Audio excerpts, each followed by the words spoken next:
Hello, hello, hello. Hey, what's up? Not much. How are you? I'm good. I'm good. That's good. Chilling. Good. How are you? That's good. I'm good. I'm That's good. good. I'm getting over the quick winter we had over the weekend. Yes, and all the wind we had a couple days ago. That was Guy. crazy. Yeah, On my way to work, like I couldn't even walk outside. I was like getting blown away the entire time. Oh, it was annoying. Like, Was. um, garbage was being flown everywhere. Like, it was fun. Fun. And it was like that majority of the day, like super late at night, like straight into most of the day. It was super windy. So, Yeah. and there was like a car going off in my neighborhood the entire night. It kind of Serious? reminded me of like a tropical storm or something. When I was a kid back in the Caribbean and there was like tropical storms and hurricanes and stuff, I was like, whoa, this is crazy. It was Wow. kind of cool. But yeah, like I said, once I actually got outside that morning, I was like, this is not fun at all. Well, at least you didn't blow away. I didn't. I didn't. I'm That's good. here. That's good. But that's That's good. Alberta, so it doesn't really phase me I that much mean, at this point. yeah, but I mean, like, when is it gonna stop? Never, because that's Alberta. You'd have to move.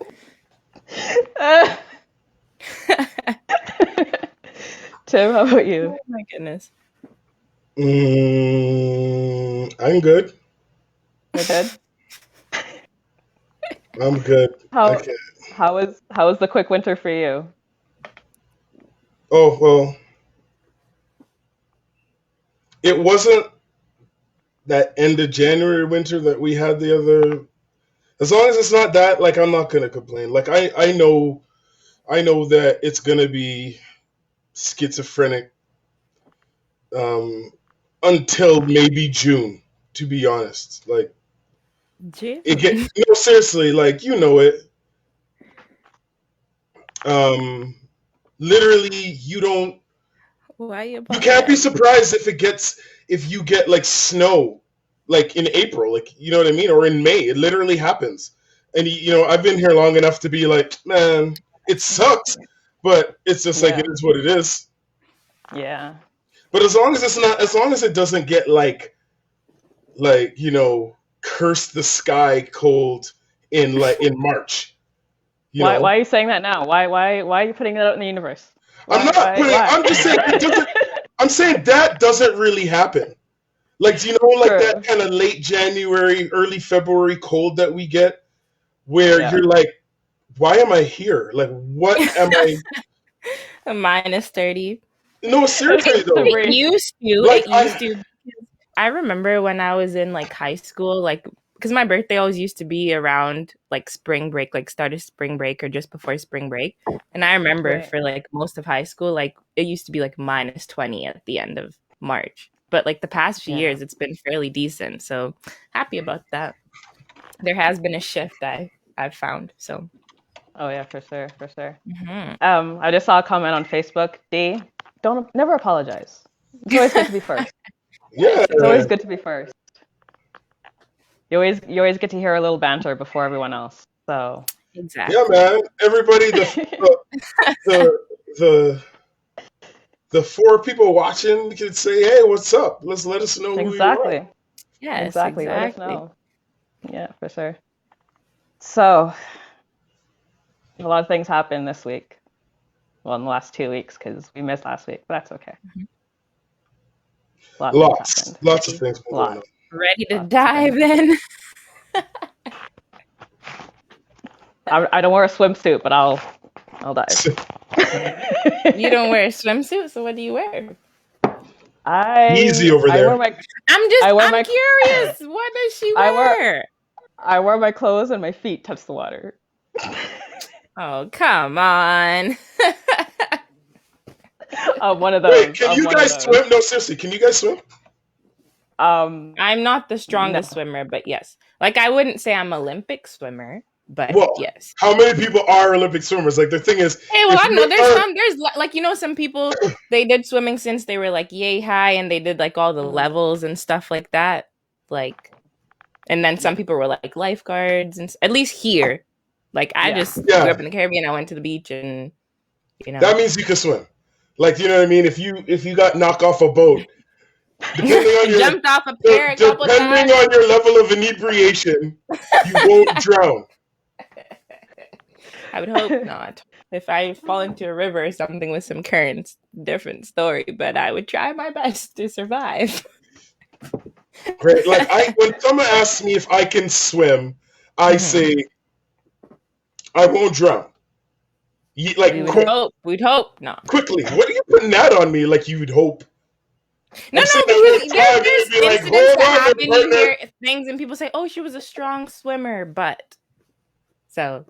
There was an undertow or a strong currents. Well, yeah. Okay, put it this way. I won't drown in a commercial pool. Okay. Gotcha. Okay. Anyways. And I won't put myself in that situation to drown. So. Okay. Because I don't like pools, though. I really don't. I've never really been a fan of pools. Pardon me? A cleanliness thing, or you just don't like pools? A lot of it is kind of a cleanliness thing. I'm like, do you know, Kiki? Like, I'm kind of just like, yeah. And again, like I'm kind of used. Well, I was used to like the beach and stuff like that, and yeah. Okay. Sorry, moving on. Yes. Moving on. I feel like one day we should just, Danny, like for like your other show that you probably need to do like an open discussion. I feel like we should do that one night. We can do that. With Let's Be Real, I think that'd be kind of cool. What do you mean? Do that. You mean just like no script, just go?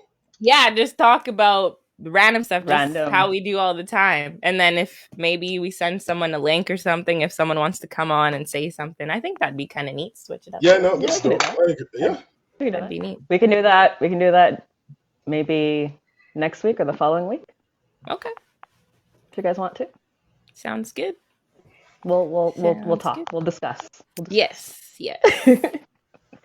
So I guess I should officially start the show since we were done our little banter. Let's do it. All right. To our 5 people, welcome. Good night. Good evening. Good morning. Wherever you're watching. Welcome back to I almost went to my other show. Get your head in the game, girl. Head in the game. Let's Be Real, YEG. I'm your host, Danielle George, along with your co-host, Kiki and Mr. Noel.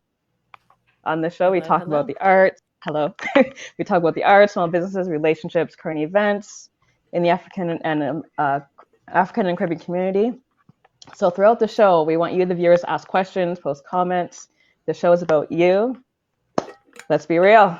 So, Tim, let's be real. Tim, I saw your little banter about roll up the rim. Do you want to talk about more? Do you want to roll up the rim? Do you want to talk about that? You want to start with the rant from me, honestly? I honestly, because I do that already. But here's the thing. I went to Tim Hortons the other day and I was like, where's the arrow to show me where to roll it up? And I find out I have to go online to do some stupidness. And I'm like, forget that. I destroyed a cup. Like, I'm there just peeling all the way, and there's nothing. I'm like, what the? Then I find out that you have to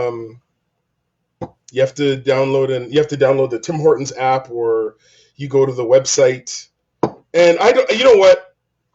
Without going into too much detail, like there's been some stuff, my personal stuff going on with me, and just the way that things are right now, like just the way that technology is a part of everything, just is extra annoying right now. Do you know what I mean? Oh, of course. Yeah. So. On top of everything else, yes, I hear that. Well, you know what I mean? You remember when? Do you remember when? I just lost my train of thought. I fully just lost my train of thought. But in any case, I'll remember at another point, and we'll interrupt then. Yeah. Okay. But just everything is tech. Like, I was completely shocked when I opened up, or the kids were opening up some Cinnamon Toast Crunch, and there was a spoon that changes color inside. And I couldn't believe it. I was like, I couldn't believe that they were still doing, or they started doing that again, because all that has been gone. Like, remember, you'd open up a bottle and then the cap was something, and like all those cool things. And like Cracker Jacks. I loved Cracker Jacks. That was the thing, man. So I'm not. So it's like I'm not a kid anymore. So it's like you don't really care. But like, roll up the rim. And so they said it's because of COVID. It's because of COVID. COVID. Yeah. So but can you? I don't believe it. No, it's not. So I don't really understand fully. So does it still have like, oh, you want a donut on the nothing? Oh, okay. You have to scan your Tim Hortons app or Tim Hortons reward card when you're making the purchase. What? Yeah. So there's nothing on the cup. Like, is there a code on the cup, or you can go to the Roll Up the Rim website. So here's one of the things that they sing to lure you, right? I'm confused. Hold on, give me a second. I can literally pull this up. I was annoyed, to be honest, when I saw that. I was like, I have to do what now? To do what? No. I already have a Tim Rewards card, so I've been scanning that regardless. What makes it random? So you go on the website, and then what do you do? Like, how do you get like a random code or like a random prize? Like, how do you? So here's the thing: what they're doing, they're saying every roll is now a winner. So you're always going to get something, if it's a donut or coffee or whatever, and that's the lure of it. But to me, they just get more of our information. That's that too. If you're downloading that app, look at the privileges. If you're going online and you go to the website or wherever, you're gonna have to put in your email and put in something, right? For that donut or coffee that you get, like, they're gonna make a certain amount of money on that email address, on the information, on just the metrics of your location and where they're going to put out their coupons. There's so many ways that they make their money back, and that's what they do. Everything now, you got to give them your email address. We really just want to send me your newsletter. Nah, like, so that just. But the thing is, when the problem about that. So Roll Up the Rim is just a symptom of the thing, but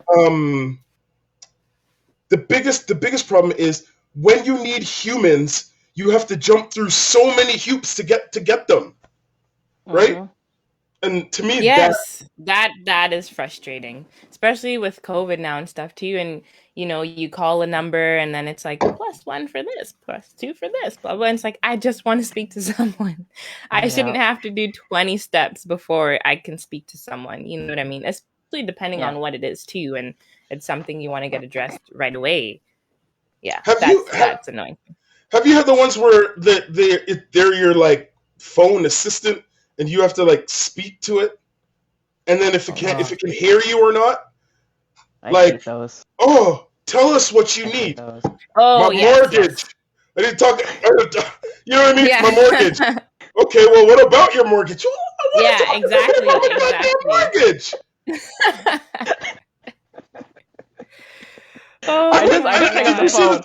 So in that rant, I was talking about when I had to go into the bank. I planned my stuff. I'm like, okay, I'm gonna go into the bank. I'm good to go. Boom. Go to the bank. You have to sign in. Oh my! I'll be honest with you. When I first noticed that was a thing, I think that would have been. Was it in the summertime? Maybe just before summer, because I remember it was fairly nice out, and I went to the bank, and then I'm like, about to walk in. And then I see people lined up and I'm like, what the heck are they doing? There's nobody in the bank. And then I like read the little sign and it's like, oh, you have to text to get your place in line. And I was like, you got to be kidding. Yeah. Yeah. Oh my gosh. Yeah. And I felt bad because like there was another time that I had went to the bank and there were some older people who were coming to do some banking, and you see them like kind of struggling trying to figure this thing out on their phone. And I'm like, this is crazy.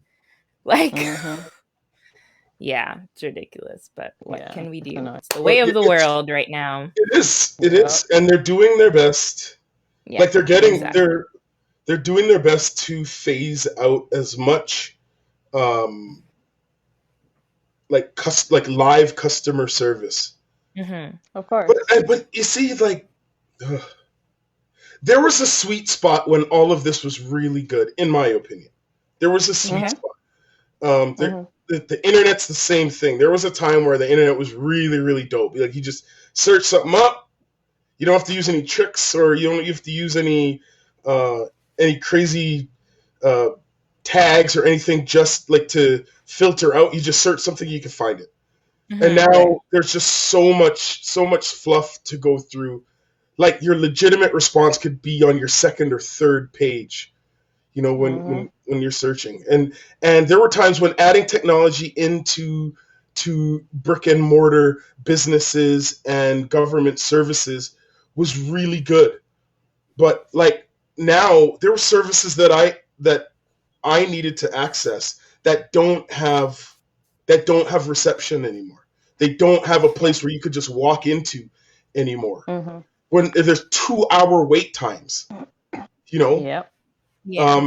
There was this one, and I don't want to get too deep, but there's this one service that's run by the provincial government that the way they do it is it's these crazy long hold times.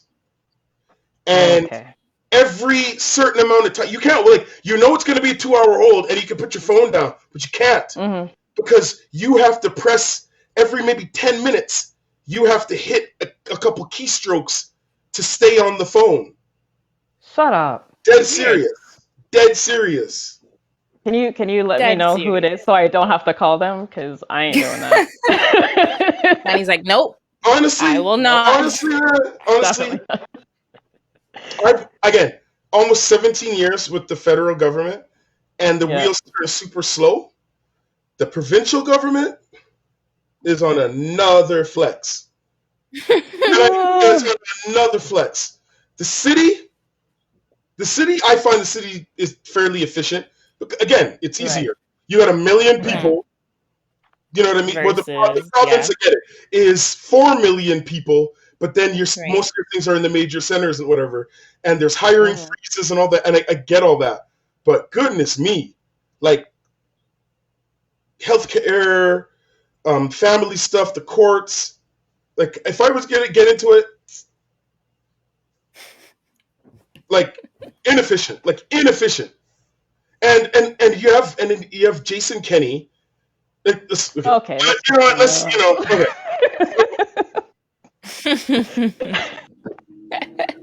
I'll say this before we move on. I have a good friend, because I was ranting to him.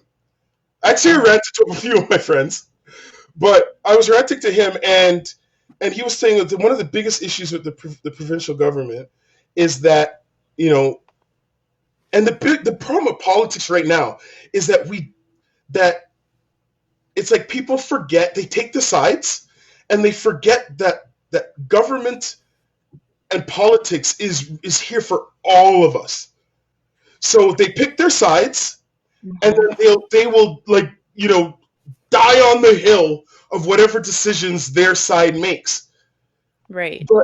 But really what we need to do is say, yeah, I don't like you and what you stand for, and you don't like me and what I stand for, but we have to come into the middle and come up with what you do affects me. Everybody. Yeah. Right?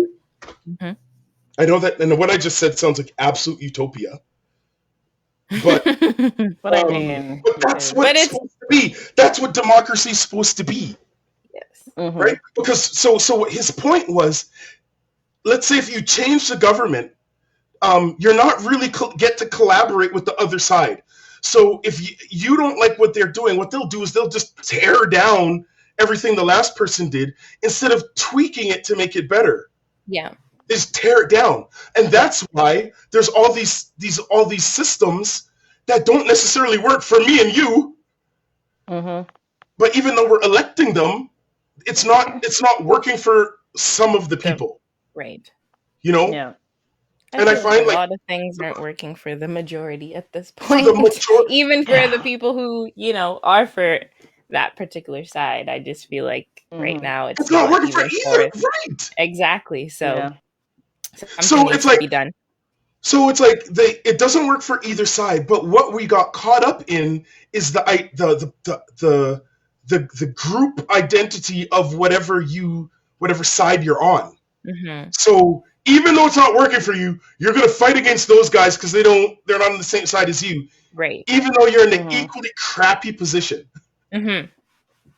Yep. Instead of trying to tell your side, like, hey, like, you need to do something about this because what you're doing isn't working. No, exactly. Yeah. Yep, I hear you. Yeah. And I don't have the answers either, so. But that's just it. But yeah. Especially during a time like this. Like I mentioned before, I'm like, I wouldn't want to be in their positions right now. I really wouldn't. Yeah, for sure. But, well, I think we have some new people. Someone's got to call the shots. Welcome. Yeah. I don't know, man. I think one of the biggest problems with politics is that and I find management too, that people are just looking to advance. People are looking they're looking for raises and more money and clout. But like the politics is that's what they call it, public service. Like you're not there to be like, hey, look at me. You're there to be like I need to make it better for these people. I need to represent people.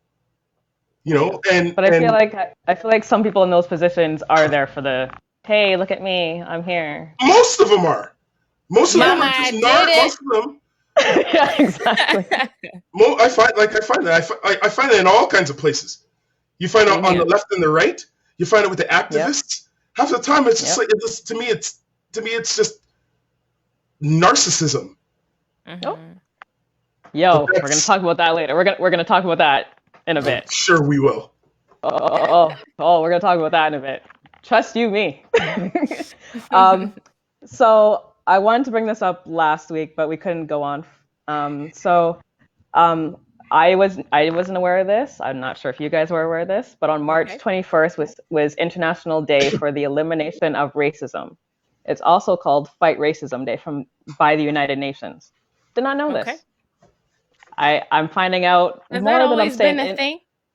That's what I'm saying. Like, I don't know. Every year, I feel like there's like it's almost every 2 days or something. Exactly.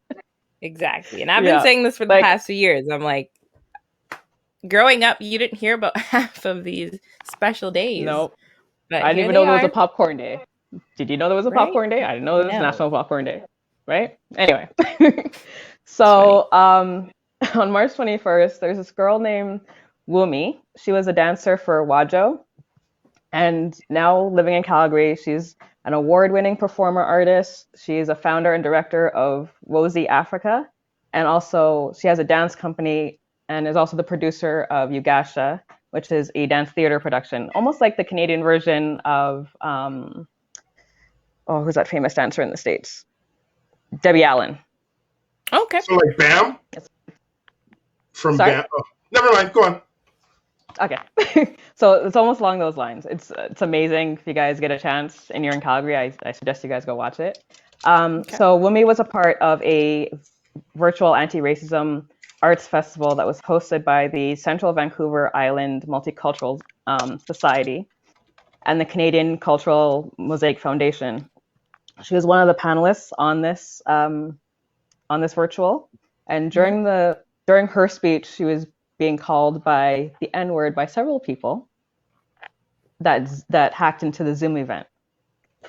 So when I found out, because she posted that on her Instagram page, when I found that out, I briefly spoke to her, seeing how she was doing. She said she was extremely traumatized. She's never experienced anything like this to this level. Right. And that same day she was on an Instagram live with one of her colleagues, and there was one thing that they mentioned about racism here in Canada is that in the States, they do it to your face. They want to make you know that I am a racist and I'm going to say it to your face.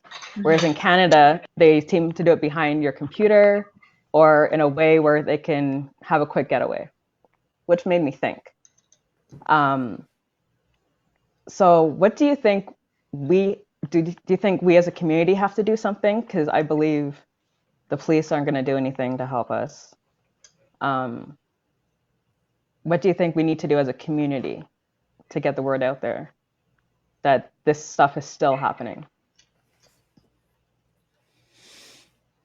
Kiki, go. I'm thinking because it's because you said, do you feel like we should do something as a community? Like, yeah. Or if there is anything. Especially with a lot of like just the racial climate in general around the world, you know, especially like last year when the pandemic first happened and, you know, the George Floyd and all that with sort the of case thing. that's going on right now. Yeah. Right. You know, I do feel like it started a lot of conversations. It sort of opened the gate, so to speak, but I don't know. It's kind of a touchy subject for me just because there are people out there putting in the work. There are people in the community, you know, trying their best to bring awareness to these things and these issues. But at the end of the day, there's only so much that people in the community or people who are experiencing these situations can do. Like, but it's also the people on the receiving end. Like, if they don't, I don't know, if they don't want to do anything to learn, or if they want to remain ignorant, that's not on us. You get what I'm saying? Right. So, of course. So that's why I feel like this is kind of a it's a tough subject because I do feel like there are people out there doing their best to bring awareness to these things, but again, it depends on the people on the receiving end, right? Like, is this information just falling on deaf ears? And I feel like a lot of the times it does. Or in the heat of the moment, people are like, yeah, you know what I mean? Like, I stand by you and I do this. But then until the next big, you know, incident occurs in the media and gets people riled up again, it's like people just kind of go back to their day to day, right? Or fall back into their bad habits. So I don't know. That's my thought on that. I think that it's not ours to fix, you know, and I think that we spent a little bit too much time talking to everybody else about racism when what we should have done is insulate our own people and start to develop more assistance for us and people who've dealt with these things, you know, like more like I think that like in the last couple of years we're seeing people like, hey, do you have any black counselors? So in the last couple of years we've been dealing with we've been dealing with racism forever, well, you know, in most of our lives, and now we're starting to look at the value of going and talking to somebody. Shoot, in our community, we're still cutting the stigma down of even going and getting counseling, period. And so I think that we need to build up our community, and I believe that's happening. You know, we build up our community, so when somebody is over there and is saying the N-word, it's just like, all right, you know, that doesn't change me, that doesn't affect me, that doesn't say anything about me. That's on you. You know, building up and learning that somebody's hate isn't necessarily my problem to fix. There's nothing wrong with me. They chose to do that. You know? Exactly. And I just want to read sorry. Go ahead. Yeah, there's just a few comments here. So Tanya said Canada has a polite cowardice racism. Frank said overt or covert racism is still racism. There's not one that's better. Tanya followed up saying, I don't think our community is unaware, and how do we stop that? No community can stop a mindset. Of course. Canada has avenues to report, etc., but on a cyber hack or folks under a handle behind a keyboard is a difficult perpetrator. Right. And I agree with all of that. When you think about that, right? You think about that, like, when it comes to people that I don't know or people that aren't close to me, I've been for years. I've been more guarded if I don't know them and they're saying something. Oh, you don't know me, so whatever. For me, but even some of the work that I've done personally over the last few years, it's even if they know me, it's like, I can't control how you think about me. I can control what I do. Right. If I'm doing something dumb and you don't like it, I can't get mad, right? So I can control me. I can't, and I don't think you can do much to end hate. This is hate, and they're picking and choosing. You're telling me that somebody, think about it. Somebody decided I'm going to take my day, and I'm going to hack a Zoom call. Right. Exactly. To call someone the N-word. Like, honestly, that has nothing to do with my blackness. That is a person who has a lot of time on their hands and they're sick. Right. You know what I mean? You get to that place where it's just like really? That's really? Like, do you know? And but that getting there personally, it took a bunch of work, to get to that place where it's just like, it took a bunch of work, and that's the work I think that needs to extend out into our communities, like, because the one of the effects of white supremacy can even be seen in when we're trying to be pro-black, because you're almost trying to. I don't need to make excuses for my blackness, like, at all. Yeah, right. I don't have to justify my existence to anybody.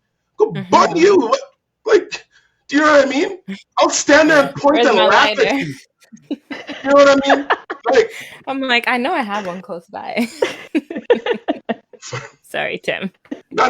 But you know what I mean? Like, yeah. You get to that place where I own this space. There was a time where even with my job, you're kind of happy to be there, and it's like now, I earned this. I double earned it. You got a problem with me because of the color of my skin? Really? Right. Like, honestly? It's stupid. And so somebody's... Oh, sorry. No, there's just another comment here. Tanya said, white supremacy is a white illness that impacts black peoples, but white peoples keep asking the black peoples for the cure. We need to rally and build enterprise for our own. Amen. Yep. Like... Yep.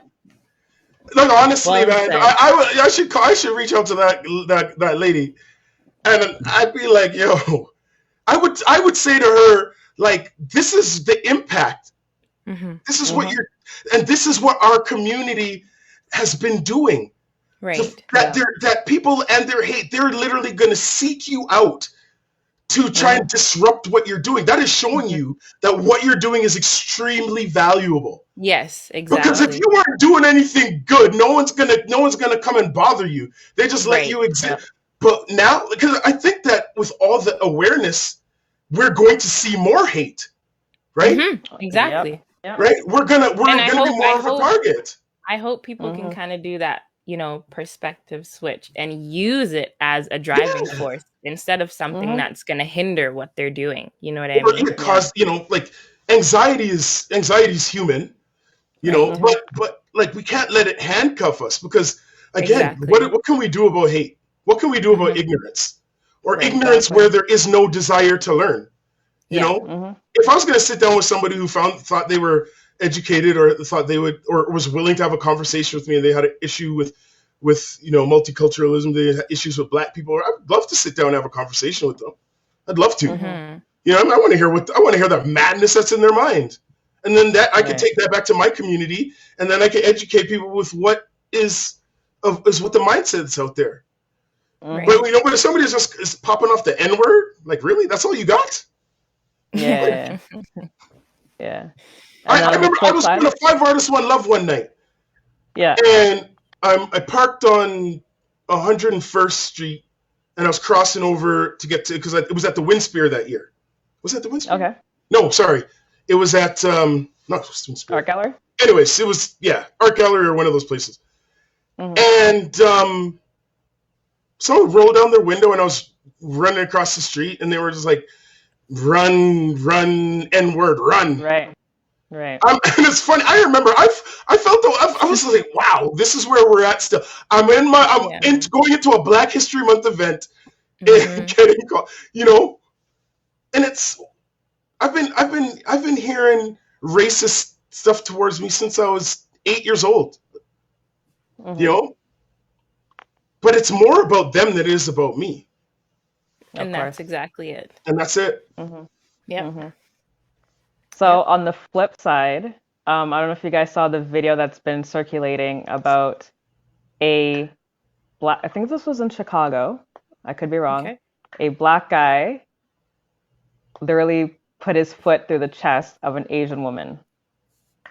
I don't recall seeing it. You mean so he kicked her? Like, kicked her in the chest. Jesus. I want to ask why, but there's no answer for why. But okay, what was the situation? Right. Not that no situation. They were just literally walking down the street. He saw her, kicked her in the chest. Wow, they should put him underneath the prison. Well, yeah, he I think he got arrested a couple hours ago. So there were this happened recently then, or recently? I think it was yesterday. Oh, okay, yeah, because I didn't hear about it. Yeah. Huh. And that sounds like mental illness or something. Greg, that was in New York. Thank you. Yeah. Okay. Is that sounds like mental illness? Yeah. But you know what? A Black man is not going to get off on mental illness in the United States. Of course. For an act of violence. Of course. But so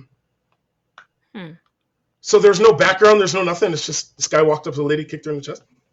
Kicked her in the chest. Interesting. Huh. Yeah. Right. Yeah. Very interesting. Very interesting. Oh, he is a parolee out of jail for stabbing his own mom. Okay. Yeah. Yes, that's the background we needed. Yeah. That's the background we needed. Yeah. Okay. Right. Yeah. There we go. Yeah. But yeah, that's rough. Interesting world we live in. Hopefully, hopefully she gets well. That's a lot of crazy things happening. Oh, don't we know it? The whole that's an understatement. So the other day I was in Walmart, and I'm gonna ask this to the guys: what is your duty, or what do you think your duty is as a man and as a Black man when you see something popping off, or if you see a man acting aggressively towards a woman? What is your duty?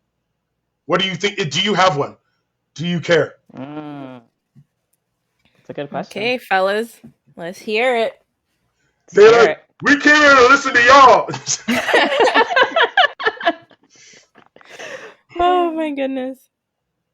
Too funny. I don't know if you want to read any comments while we wait for some. I'm waiting for comments. I'm not seeing them. Yeah, well, they got to take some time to type. Yeah, true. To the kick. Don't forget, we're delayed. The last comment that I'm seeing here, it says, by Michelle, says, I was glad to be friends with Danny in high school and be able to learn the different cultures. Mm-hmm. I brought Trinidad in that school. Trust me. Yeah. You know what? For me, even, because I spent most of my younger years in the Caribbean. When I moved here, I liked that, I was able to learn about different cultures and stuff as well. Yeah. When I moved here. So. Yeah, that's for sure. Okay. Greg says, depends on the situation. As they say in Jamaica, Cockroach, no business in foul fight. Wow. You know All right, what? then. Like I've heard of the Good Samaritan getting arrested, getting jacked. Mm-hmm. You know, and so Dead. getting killed. Yeah.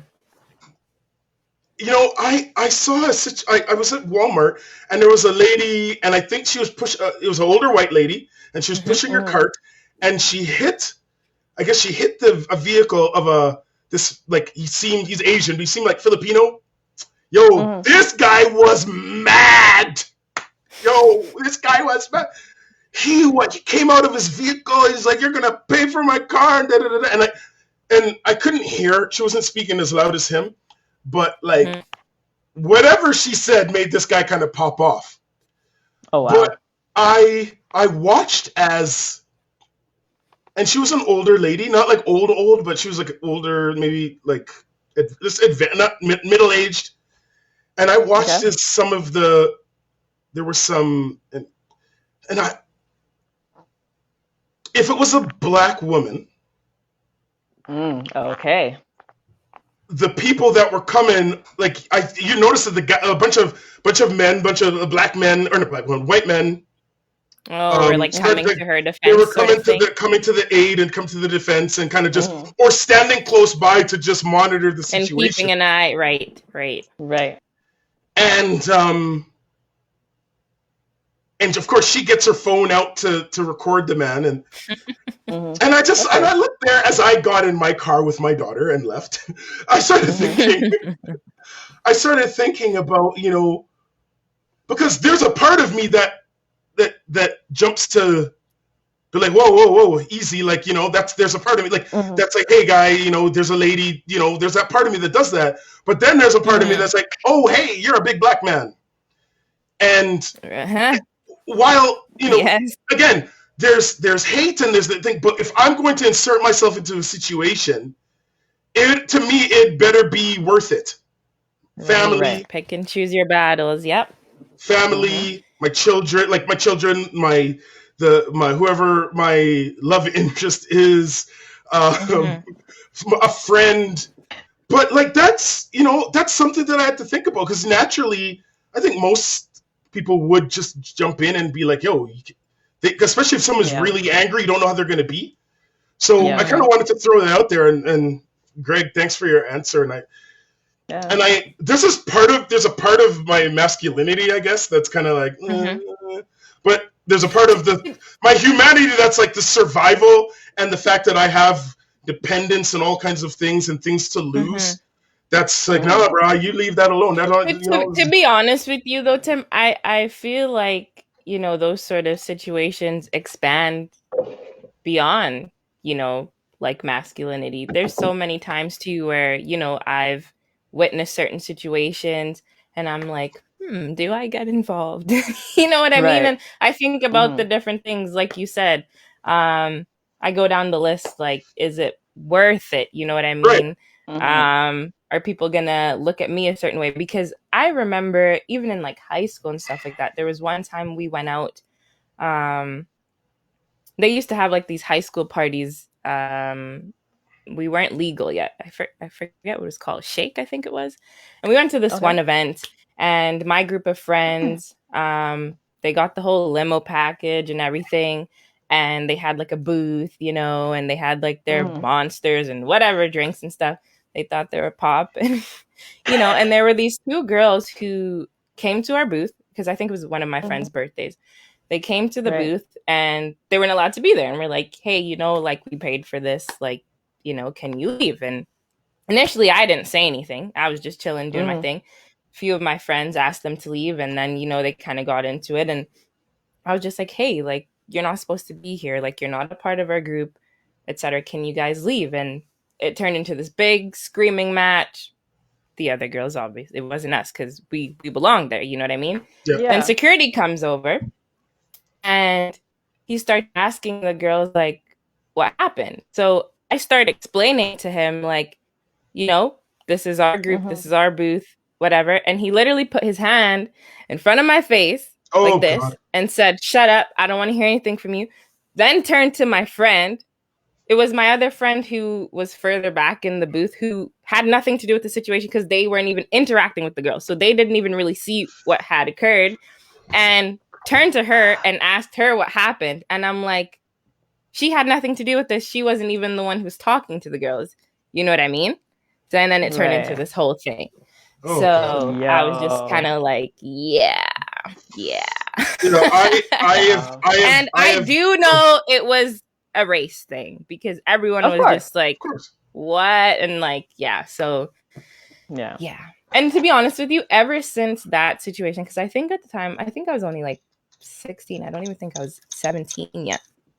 Mm-hmm. And that was just one of those learning situations for me to kind of, you know, gauge, you know, my interactions a little bit differently, especially when I am out and stuff like that. So a lot of times I mind my business in general, majority of the time.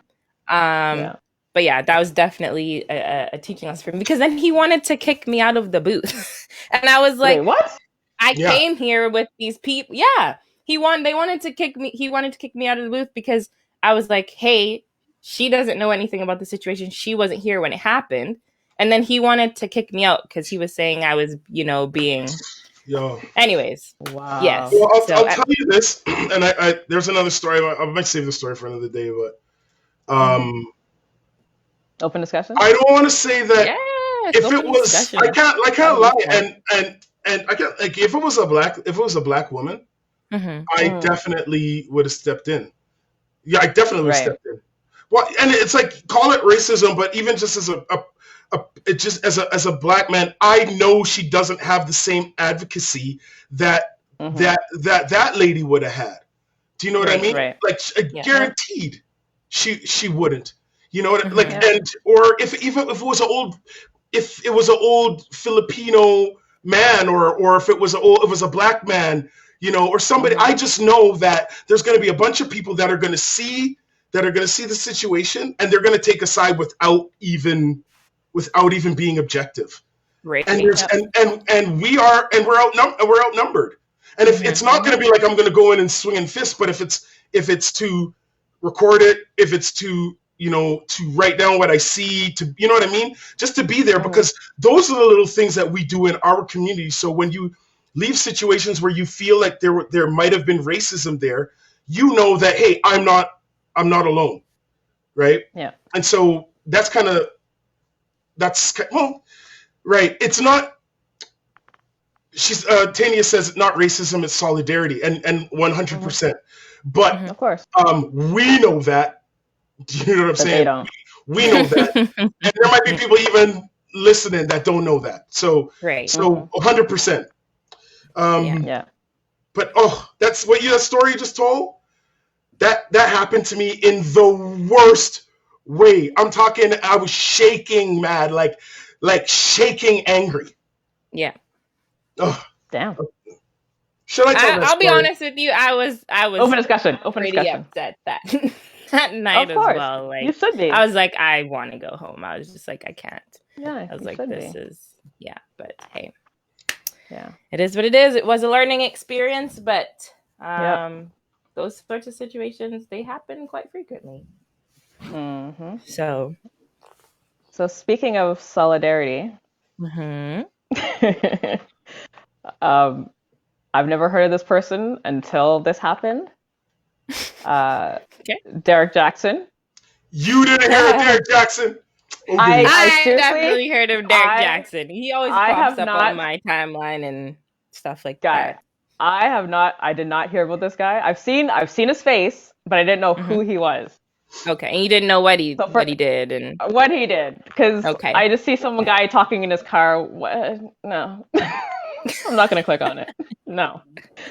So for those that don't know who Derrick Jaxn is, he is a self-proclaimed relationship guru, where he supposedly, from what I'm understanding, he bashes other men. Correct me if I'm wrong, or people cheating or something. Correct me if I'm wrong. I would say that he's a relationship advice guy. Yeah. Okay. Okay. That's pretty much it. So from what I know, he has a few books out. I did a quick research. He has a few relationship books out. He has one out right now called Heal Together Without Hurting Each Other. So, yeah. Can I say one thing?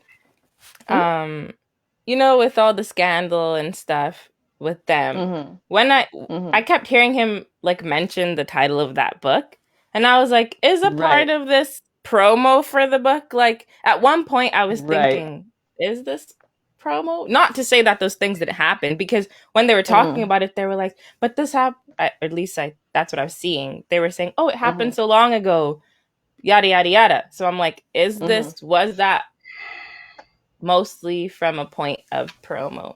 Like, was that kind of that's hearing about now it people more, know the name of the book, makes sense. And now you know who he is.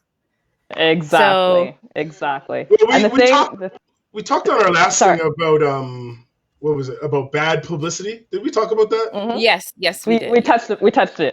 Yeah. I don't know if this is that kind of bad publicity that's good for you. Like, I don't. Yeah, that's true. Because a lot of people, I think a lot of people watched his videos and stuff. Like they did, yeah. It seemed to be he was making a lot of money doing what he does. Right, exactly. Yeah, so I feel like you're right, Tim. I feel like this is one particular situation where it may not have really worked out in his benefit. So what I think hurt him is that, because I didn't even know this guy was married.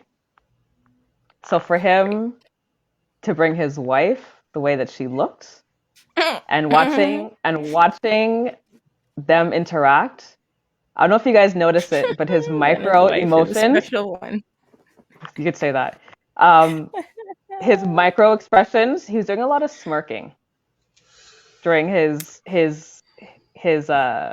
gotta get a body language expert on. Yeah. To be honest, I watched that twice, and I'm like, why is he smirking so much? And the wife looks so. Why is his my arm thing was underneath? Like the hand? Yes, like the hand thing. The whole yes, looks it was like very like. I don't know. I don't know if you watched his thumb. Okay, I don't know if you watched his thumb, but his thumb was caressing his own thumb. Wasn't touching her hand. Well, his hands are kind of big. I don't know if that's just like but no, it was normally for holding someone's hand, her thumb would be on top, but her hand was squished underneath. So we really need to stop with the way that she looks part. No, but here's the thing. She didn't need to be there. She what? She didn't need to be there. She didn't need to be a part of that apology. Thoughts on that, guys? What's your thoughts on that? Do you think the wife needed to be a part of the discussion that they had, or that video that they had? Or do you think that he should have from my his dirty laundry by himself? Yes. Okay. Because from what I'm understanding, no one knew that she existed. She didn't live with him for years. She was living on her. She agrees with that. With the whole appearance thing, to be honest with you, when I first saw the video, and I kind of just skimmed. I looked and I was like, okay, and it did cross my mind, because I do know who he is. I've never seen her either, but it wasn't until the video started circulating, and then everyone started talking about her appearance, where I kind of thought about it. But to be honest, when I first initially saw the video, I didn't give two cahoots. I did not care. Yeah. But that's just a me thing. Like, I get what people are saying. And because of the situation and stuff like that. But to me, I was just like, whatever. If she on looks, she on looks. I'm just like, I don't know. But some people took that very seriously. Like, it's like that overshadowed his infidelity. It did. You know what I mean? And I thought that was crazy. That people got so caught up on the way that she looked. It's the same thing. It's the same thing. Like in racism, it's the same thing in abuse. Like it to me, it exposes that, when listening to them talk about her, exposes how much damage that is in our community. Definitely. Like that's what it Definitely. is. It shows the damage in our community that you could give excuses to an obvious villain. He's a villain. I don't care what he's and they a made her narcissist. almost turn into the villain. That's the thing. villain, It's like people are like, screw him. Why do you look like this? Why aren't you wearing a bra? Why are you wearing a bonnet? And the thing is, like, it's the thing about it is it's a lot of other women that are they're saying these terrible things about her. Like some of them don't know what it's like. Like put it this way, I'm a guy. I would say that I'm pretty intuitive for a guy, but still, like I'm not gonna be. I'm not like the standard woman. Her intuition and the way that she feels. Do you know what I mean? But when I saw that, like, you know, like it just to me that it just screamed narcissism. And I, as a guy who is cheated, like, you know, being honest, like as a man who's cheated, and I've seen how devastating it is. You know, the fact that he carted her out, like, fine, you know, I'll look at there's some Derrick Jaxn memes and stuff, but like to me, like the way that he had her out there, it's like it's the thing about when it's the power that people have when I want to swear, but when we F around with love, you know, and certain people can get love out of other people, and they prey on certain types of people, and then they manipulate the church and they manipulate religion, all to just get the thing that they want. You don't care about this person. It's and you can't. And I'm sure somebody loves her. I'm sure somebody's telling her, but like when it's all weaved up in the mind, like to me, seeing her like that, like. I'm not saying, yo, girl, you should have dressed better. To me, like she wore the state she was in. Do you know what I mean? Like she wore the state that she was in. Like, and the thing is, he is so detached. He's so detached. He's worrying about his profits. He's worrying about all these things that he's like, you know what? Hey, you better come out here and do this with me because it's going to show them that we're good, so we can keep this bread, or we can like, I won't go on too much longer, but I went to, after I got separated from my wife, after a whole bunch of stuff went down, I was at counseling, and I sat in this with this counselor, and I said to him, I said, I need to find out what's wrong with me. Why would I do this? Why would I live this life till now and get married and now act like an idiot? And he said to me, you're being selfish. I'm like, I'm trying to find out what's wrong with me. He's like, it's not about you right now. You have a family, you have a household that is in disarray. You need to go and you need to start and do the work to fix it. So I wasn't like what Derrick Jaxn did is go out there and try to fix his image in the world when he should just have disappeared if he cared about his wife. You disappear with her and you fix that you have together. That's what you do. Based on what they said, though, it seemed like they did do that behind the scenes. No, she left. She left. Okay. Now, possibly. And if you and what I also saw is that on her Instagram post, she posted in. You have to read between the lines. She was saying, I follow the girls that he follows on Instagram so I can look like them, so I can please him, so I can make him happy. Alrighty then. So, and this was, I think this Instagram post came out 2 years ago, and they just re-brought it back. So it's just like, this marriage was done for a while. Yeah. Well, you know what? My whole thing was, like, I've never really liked the guy. I've been noticing that's a trend. Well, a lot of guys don't like him. That's funny. Well, he panders. Like like he says some things that are true. Right. But like it's kind of like he panders to pain. right? And a lot of the times when people need validation or assurance, you know, again, sociopaths and narcissists know exactly what to say and exactly what to do. And for him, like some people do it for sex, but this guy did it for fame, clout, and money. Right. Right? And most of it, you just saw right through it. Like, really? Yeah. Why do you need to sit there and knock down men? And at the same time, to find out that, you know, like that he's still, like, he did what he did, and for how much time, you know, it doesn't, like, hey, the truth, if he said something that's true and that helps somebody, cool. Because the truth is the truth, regardless of who it comes from. Right. But just some of the way that he presented it, I was just like, yo, this guy's a clown. Yeah. And because you know what? It didn't shock me. Yeah. I have seen other men on social media, you know, who have come out and who been willing to give people advice and relationship advice, but who have owned up to the things that they have done. Like they've said, you know, in the past, like I did this and I did X, Y, Z.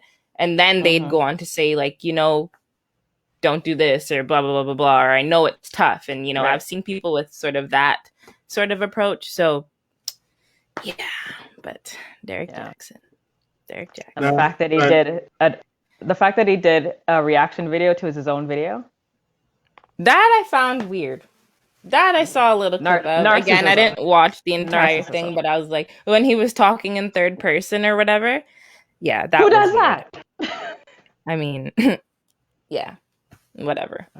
That guy's an idiot. It made me sick. It made me sick. Like, yes, don't understand. But, oh well.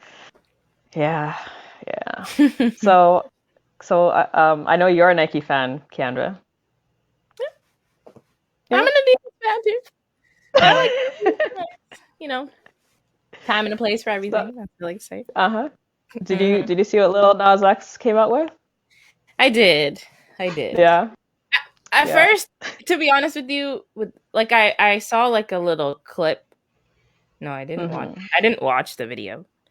But then I think it was like, then I saw the shoes and I was like, what is going on? And then that blew up and I was like, what the heck? And then I read the description with like what was it? Like human blood and a drop of blood and then the scripture in the heel of the shoe. And then I saw the price and I was like, there was a lot going on with that. I was just like, wow. Again. So for those, I'm just going to fill people in. For those that don't know. Lil Nas X is a young rapper that sang, was it Old Country Road? Old Town Road? Anyways, So he recently came out with the Demon shoe that contains a drop of human blood inside the sole. The shoe sold out in literally minutes. People paid over $1,000 for it. That same company a few years back did a Jesus shoe. With the Nike, I think it's the same shoe as the Demon, Nike Air Max 97, that was filled with holy water with the River of Jordan. Hey, okay. In the sole. And it was sold, at the time it came out, it was sold for around the same price. Now it's being resold because the Demon shoe came out. It is now being resold between $2,000 to $3,000 online. Wow. Yeah. So... continue. I just want to fill people in. Oh, no, I guess for me, you see, the internet is such a strange place. Like, I love the internet. I love, you know, that we can attain information as quickly as we do. But when I see things like this, I see it and I'm like, well, that's interesting. Okay. And I keep it moving. You know what I mean? and I go and engage in things that are meaningful to me and stuff like that. I guess stuff like this is meaningful to people because I cannot understand why is it every day people get so caught up about these things. You know what I mean? And it's all over the news. I'm seeing it on Snapchat, Instagram, Facebook. I'm sure I saw it on, was it Global or CTV? Like scrolling on my timeline, like as a headline. Like, I'm just like, Why are you giving energy to these things? Especially during a time like this. Like, I don't know. But people are looking for people are looking, and the media is looking for distractions from the things that are really going on. This is, I suppose, as an artist, this is a brilliant PR move. That's exactly what it is. Definitely. And that's the thing. I totally understand it from that aspect. That's a Donald Trump move. Go and do something crazy. But it's weird to me though that people, are like getting in arguments with each other. But you see this every day. When something pops up, people are getting in arguments with each other and comments, people you don't know, people across the world over a shoe for some kid who's rich. You know what I mean? Who made a stupid shoe, and like you're at home going through and like you said, Tim, I guess it is a distraction, but again, D said, would you like to hear the real truth? I would love to hear the real truth. I'd love to hear the real truth as well. This is Let's Be Real. So let's go. Yeah, exactly. Let's go, Alrighty, we'll wait. So there was a few celebrities that talked about this shoe, saying that they're gonna not allow their kids to listen to his music anymore. There's pastors and churches now. The celebrities are bored because you're gonna go out of your way to say all of that, and who cares? And it's a shoe. Exactly. And for those who like the shoe and like the concept and want to buy it, good for you. You know what I mean? Exactly. If you got $1,018 to drop on a shoe with human blood and you mess with Lil Nas Heavy, kudos to you. If you don't, like, why give it all the energy? Like, I don't know. But again, not everybody thinks the way that I do. So, I get it. It's interesting to see. I don't know. And a lot of people were saying, a lot of people were talking about the video. I didn't see the video, but I guess it's extremely bad. I haven't seen the video either. I just seen some clips from it, or pictures or whatever. Yeah, same here. These guys are sitting up in some boardroom, and exactly, or on Zoom, and they're like, "Yo, you haven't come out with a hot song. You haven't done anything. How about this?" Yep. Exactly. Yeah. So if you're a child, the truth about white racism against the black man race. Sure. We're listening. We're waiting. Yeah, man, go for it. Well, while you're typing away, we'll talk about this. What was I gonna say? I lost my train of thought. I'm sorry. It's one of those days. Yeah. It was about. So if your child saw the video, or your niece or nephew saw the video and asked you questions about it, would you tell them to not listen to that artist anymore, or just have an honest, genuine conversation? My boys are old, so I was gonna say it definitely would depend on the age, the age of the child, I suppose. Yeah. For sure. You know, if it's a teenager, I know. Yeah. I was on YouTube heavy. I watched every single video that came out when I was, you know what I mean? I watched it all. So I don't know.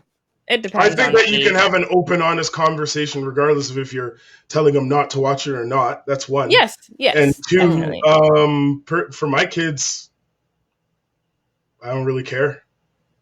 If your kids saw the video, you're just like, whatever. But then if they had a question, then again, you just keep. If they have questions, I tell them. I would tell them they know me already. I'd be like, yo, that guy's a goofball, and his music sucks. You know. And then what if your kid? And I'm not getting you those shoes. What if your kid was a fan of Lil Nas X, and they were like, oh, like, you know, why was he, you know, half naked, was it lap dancing on a devil? Yeah. Because he wanted to. And because he wanted to. And don't you think you're allowed to do that? No, but like straight up. No, but you know what I mean? Like their kid, like, you know, there's the ways that I've raised my kids. Right. And they're gonna make their own choices and things. And like they're on TikTok. They probably done seen worse than that on TikTok. Yeah, and I'm not. And right. I just had a conversation so many outlets with my son. Now. I said to my boy just today, he's like, I'm not I'm not going to be out here like spying on you and doing all that stuff. I teach you. Right. I talk to you. If I see something that doesn't look right, I'm going to come in and I'm going to talk to you. I'm not going to spy and look screech around the corner. I'm going to come ask you straight up. The same way that I hopefully that you would, if you had anything, questions or whatever, you just come you come and be straight up with me. Yeah. You know, I bringing up the parenting side of it is like I was having a talk with him. He's 12. I'm just realizing, like, holy crap, like this a big old man growing up in my house, right? And I can't control him. He's at the age where I could beat him all day, but I can't control up here. Right. All I could do was teach and try and set an example. And you know, whatever little Nas X is doing, that's not anything they've seen anywhere around here. Exactly. You know? And so, you know, I would say that if you go and try and set up all kind of boundaries and barriers between it, they'll likely be more inclined to peek over the fence. Right. So Chanel said everyone in that boardroom need that holy water from Jordan at this point. So that's funny. Oh my goodness. That's hilarious. That's too funny. That's funny. That's funny. Yeah, D had, I don't know if you saw that. Oh, let's see. It's solely out of fear of the black. Oh, yeah. Yeah, that's yeah, man. Yeah, that's a given. That's a given. Do you know what I mean? You could be like, I was watching The Wire, and then the devil is whack. LOL. I should say. There's this scene where there was a guy that committed a crime, and he knew already. They knew what the man was going to say because it was a black guy. And he says BNBG, big Negro, big gun. But the guy wasn't even big. Do you know what I mean? I'll go and I'll stand up. I remember standing up somewhere, and I'm like, oh my God, look at the size of this guy. And I'm like, there's a big corn-fed country boy twice my size right there. What makes me so big? But it's the there's a natural, or not natural, unnatural, whatever you want to call it. Yep. There's a perception. Yep. Is what it is. Yep.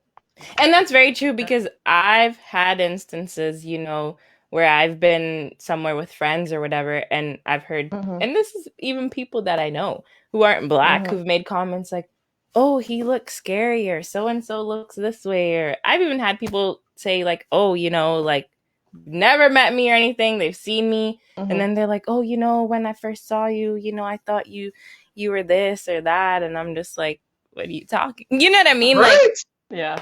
And that's just judging a book by, I can't even say by its cover. You're just judging the book by its color is really what it is. You know what I mean? So, and you're right, Tim. But then you look at someone, you know, same size, same shape, whatever, who's a different race, and you don't hear those sorts of comments. Yo, ever. There's some people I see. And while I'm pretty sure, you know, I don't really have to be intimidated in most situations that I walk into. But there's some folk that I'm like, that person look a little unhinged. You know, they look like they don't have anything to lose. And here I am with security clearance and a job. Like, I don't want to tangle it, you know. But they're looking at me as the black guy, you know, and it's just like it's foolish. Yeah, it's absolutely foolish. I'm the least person that you got to worry about. I remember when that it's the little ones you got to worry about had happened. Like, I called the person out on it, and I was like, "Why does he look scary? Like, why do you think he looks scary?" Right. And they were just like, "Oh, I don't know." Like, and I was like, "Well, that makes no sense." Did you guys see? Did you guys see that post I shared? It was I think it was like early last month. Barry Simpson. I think he was at Tim Hortons or McDonald's. And a kid said to look like his grandparents, that man looks like a drug dealer. Oh wow. And he posted a video on it, and he's like, and Barry just kind of looked all puzzled and left. And then he posted a video, and it's just it's funny that, like, little do they know, you know, like, his father's a pastor of one of the most prominent, like apostolic Pentecostal churches in Edmonton, Right. directs a choir, all these things, and all they see is his skin, and they think he's. It's not even that. It's not even that. It's what media puts on. But that is why it's stuff. there. But that's what I'm saying. Yeah. That perception is there. And sometimes it's not even media. Sometimes they learn that stuff in the household. Also true. Yeah. Yeah. But again, our fight is well, it's not our fight. Our annoyance and sometimes our struggle is perception. You know? But again, if somebody wants to look at me and think I'm a drug dealer, I just get to laugh at you now. Yeah. You know? I carry around 2 phones. Is it, are you a drug dealer? Too. And then I get to completely completely destroy them. I get to completely destroy them. Right. I dare you to come at me like that. Do you know what I mean? Like you can't say nothing to me. You know what I mean? Like if you're gonna come like that, you've just exposed yourself that I'm your intellectual superior in 1,000 different ways. Like how could you even? You know what I mean? I dare him to say it. 100%. Superior in 1,000 Yep. ways. Yep. Sorry, Should have said, "Oh, the angry black woman or the resting bitch face," all because you're minding your own business in your own lane. That drives me off the wall. Yes. Yep. Mm-hmm. You know what? I learned a few years ago. I thought we were all black together. I can't lie. As a black man, let me just say this: I thought we were just all black together. But you know. I didn't realize that the black. Yeah, I'm like, where are we going? Hold on. The experience of a lot of black women is different than it is for black men. I had to learn that. I had heard it, and I'm like, okay, but do you mean living in a place like Canada that's multicultural, or well, in a place in Western culture? Like in the Canada, the United States, like the black man, he has it his way, but the black woman has it her way. Right. It's different, and in some cases, it's worse. You know, right. Worse for the black woman is what you're saying. Yes, I'll say that. Now, I would still say though that any of those things, like even being a black man, being a black woman, there are things that personally can make it worse for us.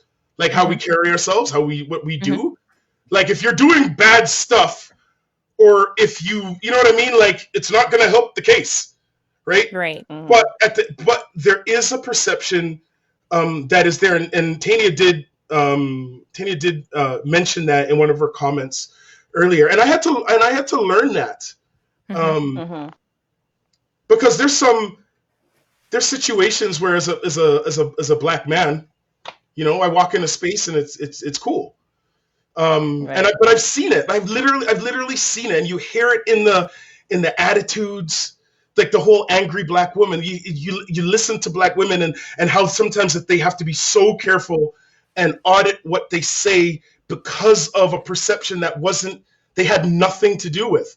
Right. And so as a black man, you know, I've tried to make sure that communication is open, and I'm not jumping in and tone policing when someone's explaining their experiences, you know, and that's something I say that because I know there's guys watching, and I don't know if when they learned that lesson or if that's something that they believe or whatever.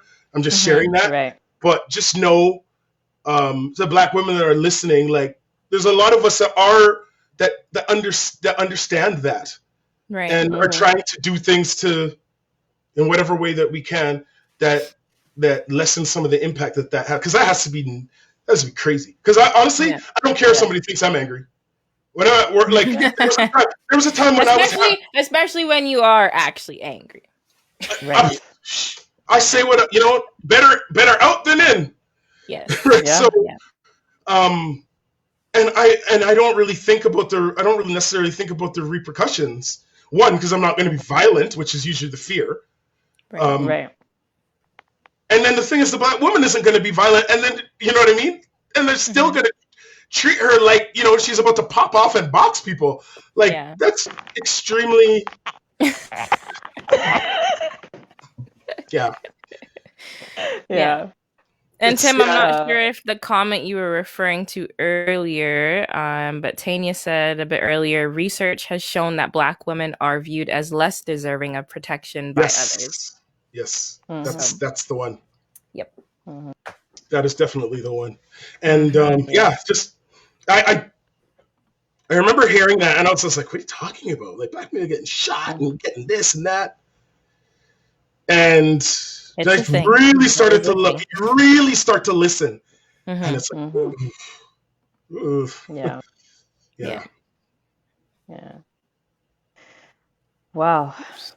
We're hitting our 1 hour and 30 mark. Oh, okay. An example is Sharon Osbourne when she was freaking out on TV and on the talk, and her friend, a Black woman, had to stay so poised in order to explain racism. Right. When I saw that video, I was like, yeah. She was so calm. I was like, I would have got up and walked off. Yeah. Yeah. Well, we're hitting our hour and 30 mark. On our hour show. Our hour show, right? So that's okay. We talked about it. It's okay. We have control now. We can go over. Exactly. Right? Exactly. So, we spoke about it earlier. We're thinking about doing an open discussion. We'll share the link for you to come onto the live, and we'll talk about random crap. I don't know if you guys. I want to say the S word, but I can't. So if it's something you guys want to do, put it in the comments, and we'll make that poppin'. I don't know if we want to do it next week. Yeah, I think that'd be interesting. And if people come, with certain topics that they want to bring up and kind of hear our thoughts on that as well, I think that'd be pretty neat. So definitely let us know if that's something you guys want to do. We still need a name for our viewers. We need a name. I was actually thinking about that today. Yeah, because I went back to the post and no one put anything in. So I don't know if we're still thinking about it, or maybe they forgot. Do we call it the Reelers? Do we? The Reelers. The Reelers. I don't know. I was just. We'll think about it, but we'll definitely put that one in the bag for sure. Yeah, it's in the bag. Throw it in the bag. Reelites. The Reelites. We'll throw that one in the bag too. Yes. So I have to think of one. You know, think of one? Okay. Yeah. So on the last show we gave a shout out to a few small businesses. I think it's something we should kind of do at the end of the show. Kind of give some props. So, so if there's any small businesses out there that you guys know about that we don't know about, let us know so we can give them a shout out. Same with you guys. Okay. So there's a few that I came across. Soka Fit. I'm sure most of you guys have heard of it. Their fitness, Soka Fit. Summer's around the corner, even though we may not be able to go outside. Yes, ma'am, gotta get there. we gotta get the abs whatever in. Your ideal summer body is. Let's do it. Go to Soka Fit. Do it up. Then we also gotta look good. So there's this girl called her company's called Get Fancy with an I. She has mink lashes. She has weft hair, tape-ins, micro links, and accessories. So make sure you check her out on Instagram. Okay. So we got to fitness. We got to look good. We got to eat. So we got to go to always the eat. Always got to eat. So there's a grocery store called Yamade grocery store on 4433rd and 118th Ave. They have everything from Jamaica, from they literally have everything. So I suggest you go check them out. Okay. And then we got our fitness, we look good, we got our eat on, we made something at home. We got to listen to some good music. So definitely. Game Girl right? Well, yes. Virtually, obviously. Mm-hmm. So check out Game Girl Entertainment also on Instagram. If you have a virtual event coming up that you need a DJ in the background, make sure you hit her up. So okay, sounds good. That's all I got. Alrighty. Today. Oh Lord, there's a ton. And Elegant Paint Masters, Brian Daniels. He's really talented. Nice. Really, really good guy. I've known for a long time. All Style Finishing. He came and helped me out at my house and bailed me out a couple times. Yeah, there's so many. Next week I'll have a bunch. Yeah, me too. Links and all that. I've seen some people posting a few different things, with businesses and little side hustles and stuff like that. Yeah. So Jamel Davis just won the national competition. What? That's just a good won the dude. what? Sorry, I missed that. Really good. Jamel Davis just won a national competition for Say It Loud Canada. Really good dude, talented basketball player, really amazing artist. That's really great. Nice. Really great. Thanks for putting that in there. Yeah. Yes, thank you, Greg. So yeah. He'll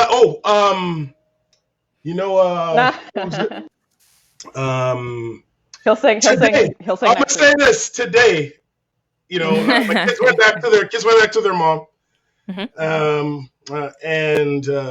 Eliana's braid was getting a little ratty, so I took it out. I when they sleep and then I didn't want to send her back looking like I don't have any skills. So so I used Nilo's detangler. And man, that made a thing a breeze. And I think I posted before in the multiverse group that I used it on one of her dolls. Because I used the detangler on one of her dolls, but I used it in her hair and combed it out and put it in a bun. I was feeling like I could have done a YouTube video.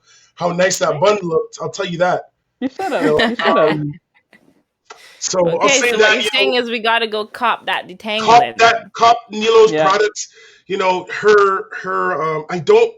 I'm not fully up to date on what they might be called, but I know she has some hair cream and skin cream that when my skin was really, really bad, it was really great.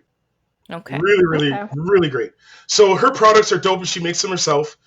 So please support that. Yeah. I didn't use Gorilla Glue. I do have some, but I did not. I didn't use her. I wanted to have her edges laid. My God. Because I still don't have anything. We wanted the edges laid, but not stuck. I was thinking. So watch this. Josiah said you should use Murray's. The pomade for the waves. Yeah. Josiah was like, you should use Murray's on the thing. I was like, I gotta fact check that. Oh my God, that's hilarious. The thing I remember when I was in school and stuff, and I used to rock my buns and stuff. I used to brush until I saw waves too. You know what I mean? That was the thing. Like I wanted the waves going all up. At least when I was growing up, that was a thing. Like the girls too, we'd brush until you could see the waves. Yeah.